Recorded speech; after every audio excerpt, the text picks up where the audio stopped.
இந்த உலகத்திலேயே உங்களுக்கு பிடிச்ச ஒரு டாப் 3 பர்சன் வந்து நீங்கள் சூஸ் பண்ணுங்கள். இப்போ மொத்தம் 5 செகண்ட்ஸ் டைம். கண்ணை மூடி யோசிச்சு பாருங்கள்.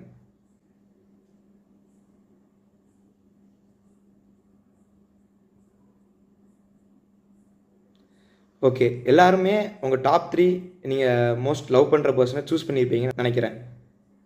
இப்போது இந்த 3 பேரில் உங்களோட நேம் வந்து இருந்துச்சா அப்படிங்கிறதா என்னோடய கேள்வியே. எப்போவுமே வந்து நம்ம லவ் பண்ணுறோம் இல்லை நம்மளுக்கு பிடிச்ச பர்சன்னா இன்னொரு பர்சனாக சொல்கிறோம். ஆனால் நம்மளே லவ் பண்ணுறது கிடையாது. அதே மாதிரி தான் எல்லோரும் சொல்லணும். என்ன நினைக்கிறேன் அப்படின்னா, ஃபஸ்ட்டு மீதி எல்லாரும் பர்சன் லவ் பண்ணுறதா ஓகே, செகண்டரி தான். ஃபஸ்ட்டு நீங்கள் வந்து உங்களை லவ் பண்ணுங்கள். நீங்கள் யாருன்னு நீங்கள் நல்லா தெரிஞ்சுக்கிட்டு நீங்கள் புரிஞ்சுக்கிட்டீங்க அப்படின்னா இன்னும் நல்லா இருக்கும்னு நினைக்கிறேன். ஏன்னா எல்லா கூட இருக்கிறது வந்து நீங்கள் மட்டும்தான். நீங்கள் செல்ஃப் தான் வந்து உங்கள் லைஃப்லாம் உங்கள் கூட இருக்கும். அதர் பர்சன்லாம் வந்து செகண்டரி தான். இருப்பாங்க, என்றைக்குனாலும் போகலாம்.